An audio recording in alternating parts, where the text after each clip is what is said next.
Di hari Asyura itu ada kejadian yang berkenaan dengan kita umatnya Nabi Muhammad sallallahu alaihi wasallam, Magtal Sayyidina Al-Husain bin Ali bin Abi Thalib.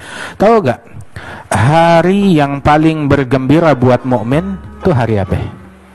Mestinya kan kita diajarin doa, ada doa bilang waj'al as-sa'ada yaumina yauma liqa'ik. Ya Allah, jadikan hari yang paling beruntung buat kami adalah hari perjumpaan kami dengan Engkau.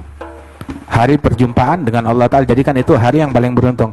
Hari kematian Sayyidina Husain, hari sial buat Sayyidina Husain atau hari beruntung buat Sayyidina Husain? Sayyidina Husain terbunuh, itu hari sial buat dia atau hari beruntung buat Sayyidina Husain? Ada hari yang paling beruntung buat Sayyidina Husain, mendapatkan syahadah yang paling luar biasa. Terus siapa gerangan manusia pertama yang mengetahui wafatnya Sayyidina Husain? Yang pertama, manusia pertama yang mengetahui berita wafatnya Sayyidina Husain adalah Nabi Muhammad sallallahu alaihi wasallam. Nabi begitu tahu, nggak jerit-jerit, nggak uring-uringan, nggak mencaci maki, nggak mengutuk, nggak melaknat, begitu nggak guling-guling di pasir, atau nyambuk dirinya, nggak. Begitu pertama mengetahui berita Sayyidina Husain, begitu tetap ala thabat. Terus bahkan dibawakan tuh oleh malaikat Jibril tanah, dalam riwayat, dalam athar, tanah dari Karbala, tanah tempat terbunuhnya Sayyidina Husain. Terus dititipkan kepada siapa namanya? Ummu Salamah. Bilang, bentar, ini tanah begitu, ini tanah adalah dari lokasi tempat matinya cucuku ini, mati syahidnya dia di situ. Begitu, ntar dia meninggal dunia kapan? Begitu tuh tanah berubah menjadi merah. Nah itu dia.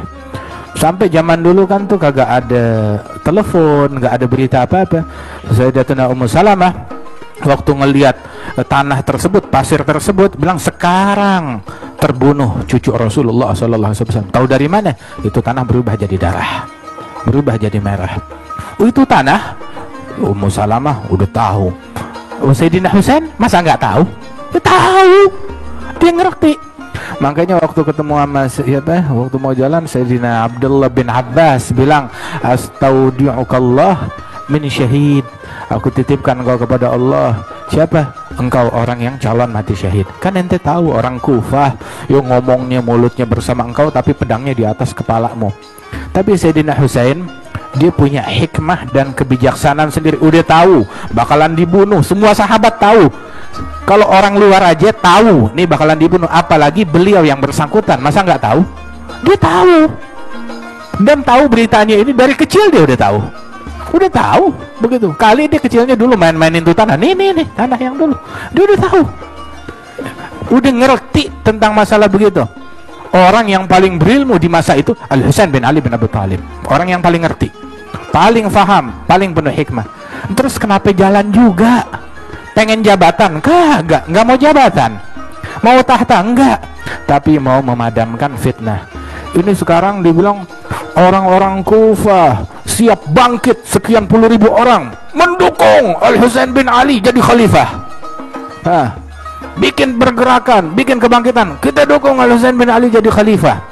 Zaman dulu ini fitnah akhirnya nyebar kemana-mana, dan beliau ingin ngecek hal tersebut secara langsung untuk memadamkan api fitnah.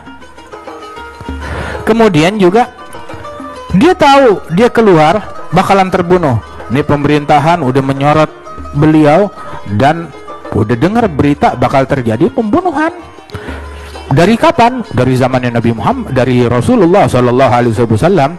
Itu Sayyidina Abdullah bin Abbas dan beberapa orang yang lain juga udah bilang, nasihatin kepada beliau, dan beliau sendiri tahu bahwasanya ada salah seorang dari keluarganya Rasulullah yang akan terbunuh.